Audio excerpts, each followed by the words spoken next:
네, 여러분에게 예수님은 어떠한 분이십니까? 예수님은 여러분의 삶에 어떠한 의미를 가지고 계십니까? 마가복음 초반에 마가복음의 핵심의 화두는 예수님이 누구인가에 대한 것입니다. 오늘 그 설교의 제목을 그를 알고 그를 알리자라고 정했는데 저는 이 문구를 참 좋아합니다. 우리가 일상의 선교사로 또 선교적 교회로 부르심을 받았는데 예수님이 어떠한 분이신지 아는 것은 굉장히 중요합니다. 왜냐하면 예수님을 제대로 알고 그분이 우리의 삶에 요청하시는 것이 무엇인지 정확하게 아는 것으로부터 우리의 인생과 또 우리의 이웃들의 인생이 결정되기 때문이죠. 그러니까 예수님이 어떠한 분이신지 아는 것은 우리의 인생을 조정하는 키와 같은 것입니다. 그런데 안타깝게도 우리가 살아가는 이 시대의 대한민국 서울을 비롯해서 마가가 말씀을 기록했던 시대의 로마, 그리고 예수님이 공생애를 하시던 그 시대의 갈릴리 호숫가에 수많은 사람들이 예수님을 만나고 예수님에 대한 이야기를 들었지만 그들 중에 그 누구도 예수님에 대해서 바르게 알고 있는 사람이 없었다라는 거예요. 마가복음의 저자인 마가는 끊임없이 이 마가복음 말씀을 통하여서 독자들에게 예수님이 어떠한 분이신지에 대해서 말하고 있습니다. 군더더기 없이 일관적으로 속도 있게 전하고 있는데 특별히 마가복음 우리가 1장 1절 말씀을 다시 한번 보았으면 좋겠습니다. 마가복음 1장 1절 말씀 함께 읽어볼까요? 시작. 하나님의 아들 예수 그리스도의 복음의 시작이라. 마가는 예수님이 하나님의 아들이시다라고 말하고 있습니다. 여러분 믿으시죠? 마가는 예수님이 누구신지 지속적으로 반복적으로 다양한 사건들을 통하여서 계속해서 쭉 증거하고 있습니다. 오늘 본문은 오병이어 사건 이후에 직후에 일어나는 본문입니다. 하나님께서 광야의 출애굽 백성들을 날마다 만나로 먹이셨던 것처럼 하나님의 아들이신 예수님도 갈릴리 호숫가 인근의 빈들에서 배고프고 고통받고 무엇을 따라 살아가야 할지 소망 없는 남자만 5천 명이 넘는 그 사람들을 목자 없는 양같이 불쌍하게 여기시고 그들에게 잔치의 상을 베풀어 주시죠. 비록 물고기와 보리떡밖에 없었지만 그곳에 모인 모든 사람들이 풍성하게 먹고 남았고 충분한 쉼을 누릴 만큼 풍성한 축제였습니다. 잔치였죠. 그곳에 모인 사람들은 예수님의 매력에 아마 흠뻑 빠졌을 것입니다. 자기들에게 그 고통 가운데 배고픔 가운데 있는 자기들에게 베풀어 주시는 그 예수님의 베푸심 가운데 그 매력에 푹 빠졌을 거예요. 여러분, 사람들은 자신의 매력을 통하여서 많은 사람들에게 영향력을 행사하려고 합니다. 예전에도 그랬고 지금도 그렇죠. 수많은 사람들이 지금 어떻게 합니까? 자기의 매력들을 이렇게 뽐내면서 자기의 매력을 따르는 사람들에게 영향력을 행사하죠. 인플루언서라고 하지 않습니까? 그런데 그 시대에 가장 영향력 있던 인플루언서였던 예수님은 가장 많은 군중들 앞에서 어떻게 하시죠? 재빨리 그 잔치상을 정리하시고 그들을 떠나기 시작하십니다. 45절 말씀을 보실까요, 여러분? 45절 말씀 함께 읽겠습니다. 시작. 예수께서 즉시 제자들을 재촉하사 자기가 무리를 보내는 동안에 배 타고 앞서 건너편 베세다로 가게 하셨다. 본문에는 이유가 정확하게 기록이 되어 있지 않지만 예수님이 즉시 재빨리 재촉하사 이런 표현들이 기록되어 있어요. 예수님께서 제자들을 무리와 빠르게 지금 분리시키고 계시는 느낌을 저는 많이 받았거든요. 무리와 작별하신 이후에 어떻게 하십니까? 46절에 보시면 기도하러 산으로 가셨습니다. 마가는 그 이유에 대해서 명확하게 설명하고 있지는 않지만 마가는 사건의 흐름들을 지금 강조하고 있기 때문에 예수님께서 제자들과 무리들과 떨어지신 이유를 설명하고 있지는 않지만 요한은 설명하고 있습니다. 요한복음 6장 15절 말씀입니다. 함께 읽겠습니다. 시작.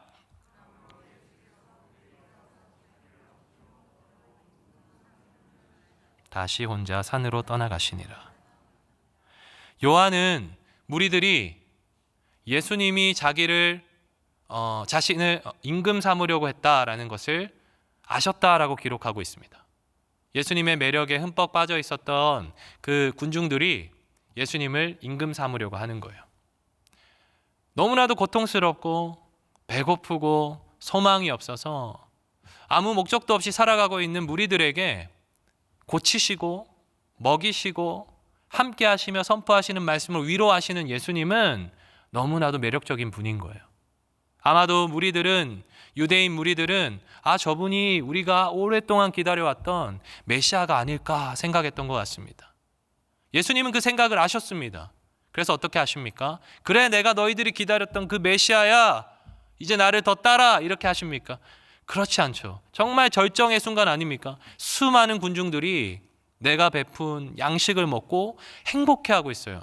그때 자, 이제 나를 따르지 않겠냐? 날 따르면 너희들 배고프지 않을 거야. 내가 고쳐줄게. 소망 없어? 소망 줄게. 그 시점에 예수님은 떠나시는 겁니다. 왜 떠나시는 것입니까? 무리들이 원하는 예수님의 자리와 보내신 하나님 아버지께서 허락하신 예수님의 자리가, 그리고 시간이 달랐기 때문입니다.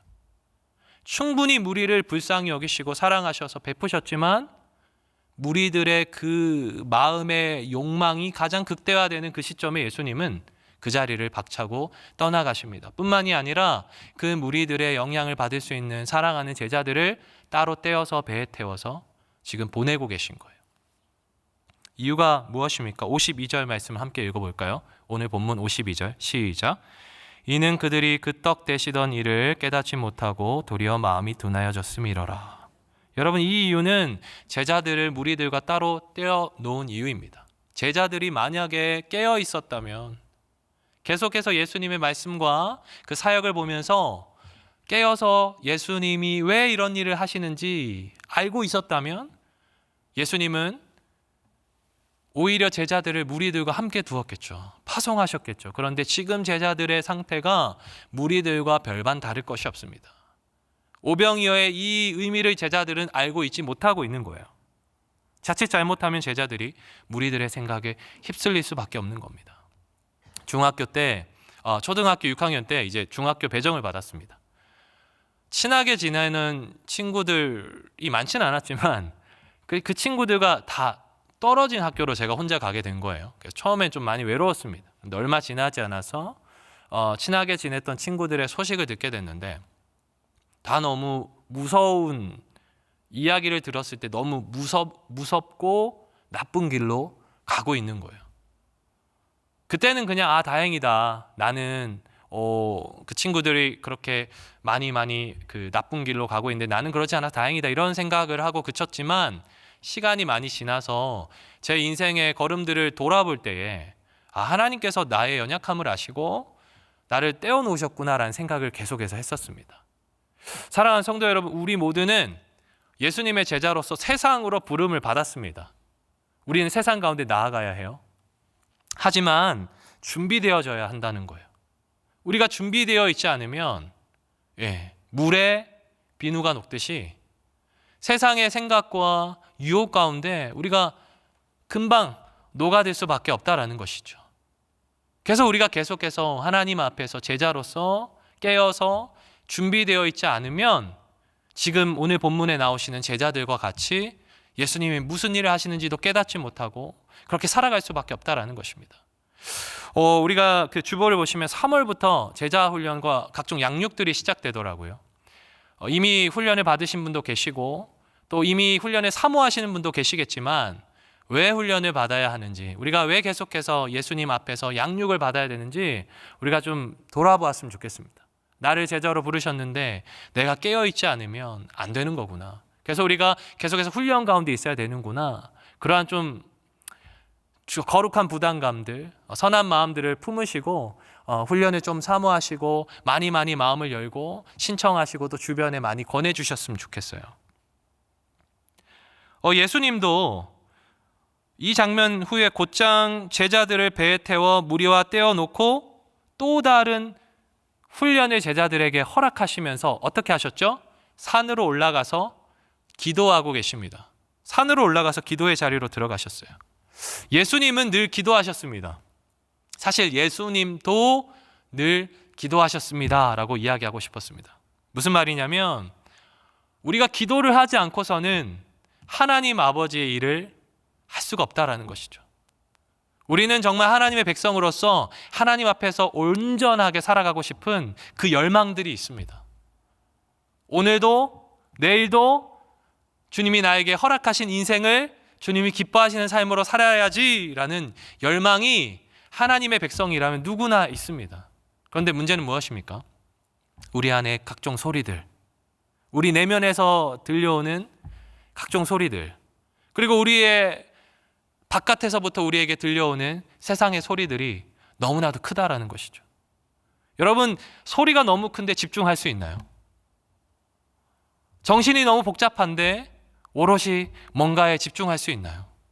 나는 너무나도 예수님의 뜻대로 살고 싶은데 계속해서 내 마음 가운데 다른 마음들과 세상의 정신들과 소리들이 우리 가운데 들려올 때 우리가 주님의 말씀대로 살아가기가 어렵다는 거예요. 그러나 기도는 무엇입니까? 나의 내면과 세상의 소리가 잠잠해지고 하나님의 소리가, 하나님의 말씀이, 하나님의 뜻이 내 마음 가운데, 내 영혼의 귓가 가운데 선명하게 새겨지는 시간이 바로 기도의 시간입니다. 예수님도 복잡한 그 무리들의 마음을 아시고 하나님 앞에 기도하시는 거예요. 하나님의 뜻이 이루어지기를. 여러분, 뭔가 혼란스러운 상황 가운데 있으십니까? 기도해야 합니다. 하나님 뜻대로 살아가고 싶으십니까? 기도해야 합니다. 기도할 때 우리의 마음 가운데 주님이 주시는 참된 평안과 주님의 뜻이 이루어지는 시작이 되는 줄 믿습니다. 47절 말씀을 보시면요, 읽지는 않겠지만요, 장면이 전환됩니다. 47절 말씀을 보시면 장면이 전환됩니다. 날이 저물어 갈 즈음에 오병이어의 기적을 예수님이 베푸셨는데 벌써 날이 저물었어요. 어떤 장면입니까? 예수님께서는 홀로 무태 계시는데 제자들, 예수님과 떨어져 있는 제자들은 지금 바다 가운데 있다라고 기록하고 있죠. 48절 말씀 여러분 읽겠습니다. 시작.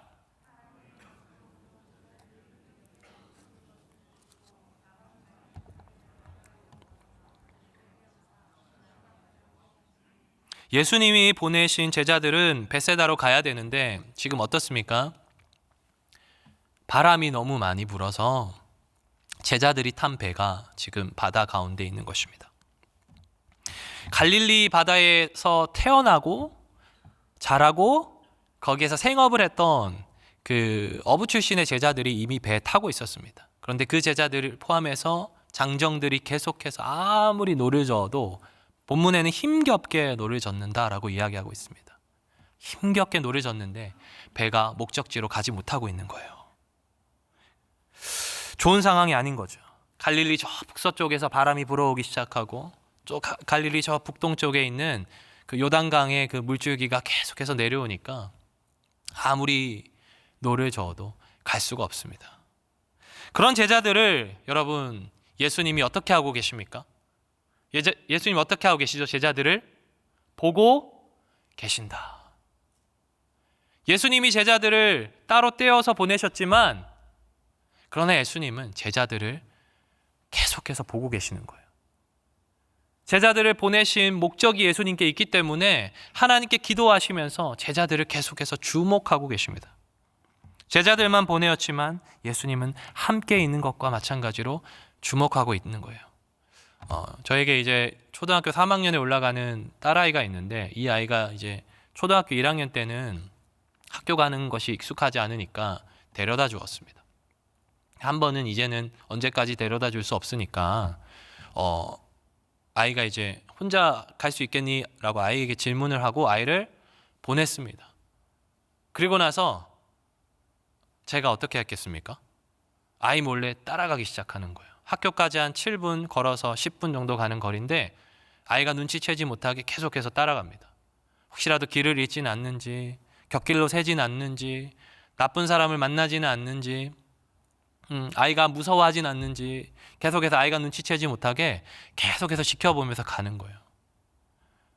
한낱 사람인 제가 사랑하는 아이를 바라보면서 이렇게 하는데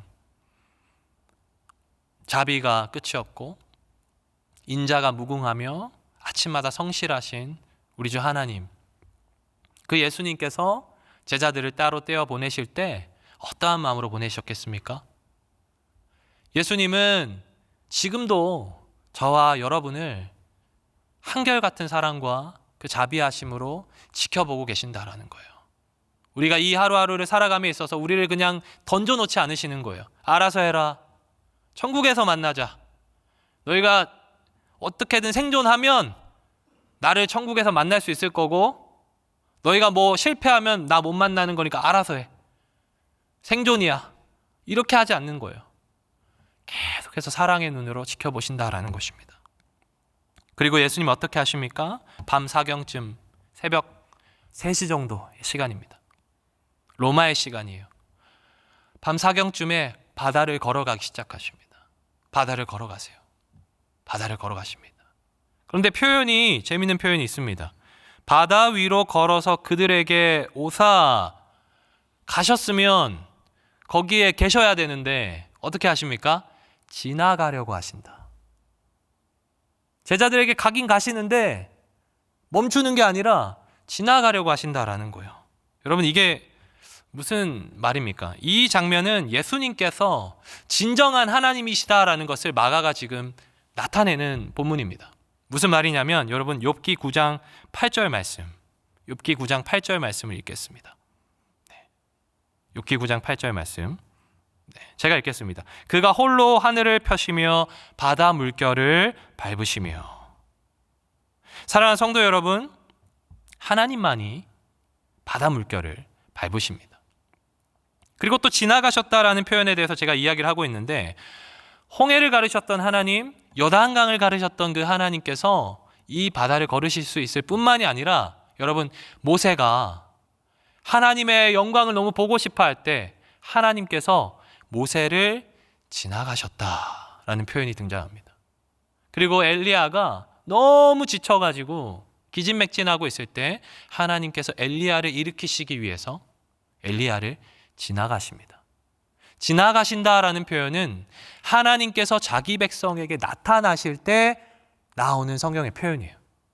그러니까 지금 마가는 예수님이 누구신가라는 이 주제를 원독자에게, 이 마가복음을 처음 읽는 독자들에게 증거함에 있어서 정말 예수님은 하나님이셔, 우리가 믿는 예수님은 참 하나님이시다라는 것을 증거하고 있는 것이에요. 예수님은 무리를 걸어서 이러지도 저러지도 못하는 제자들에게 하나님 되심을 지금 나타내고 계십니다. 그러자 이 놀라운 하나님의 나타나심 앞에, 여러분, 하나님이 여러분에게 나타나시면 어떻게 하시겠습니까? 알아본다면 어떻게 하시겠어요? 여러분, 눈을 이렇게 똑바로 쳐다보면서 와, 하나님이시다 이렇게 하시겠습니까? 놀라서 주님 앞에 엎드리지 않겠어요? 그런데 제자들 뭐라고 이야기하고 있습니까, 여러분? 49절 말씀에, 여러분, 바다 위로 걸어오심을 보고 유령인가 하여. 마치 유령을 보듯이 예수님은 한결같이 제자들을 바라보고 계시는데, 그와 대조적으로 제자들은 지금 예수님을 바라봄에 있어서 제대로 바라보지 못하고 있죠. 제가 만약에 예수님이었으면 속상하거나 좀 화가 나서 다시 왔던 길을 되돌아갔을 것 같아요. 괘씸해서 기껏 걸어왔더니, 기껏 왔더니 유령이라고 하니까 괘씸했을 것 같아요. 그런데 예수님 어떻게 하십니까? 자기를 유령 대하듯 하는 이 제자들에게 예수님 말씀하십니다. 안심하라. 내니. 그리고 배에 오르십니다. 그 이후의 장면, 여러분들 말하지 않아도 잘 아시는 장면입니다. 바람이, 그렇게 몇 시간 동안 제자들을 괴롭혔던 그 바람이 언제 불었냐는 듯이 다 사라지는 거예요. 그러니까 제자들의 반응은 어떻습니까? 심히 놀랍니다. 여러분, 누군가에게 전에 했던 이야기를 또 했는데 그 사람이 처음 듣는 것처럼 이렇게 반응하면 좀 약간 마음이 좀 그렇잖아요. 지난번에 내가 그렇게 중요한 이야기를 했는데 내 말에 귀담아 듣지 않나?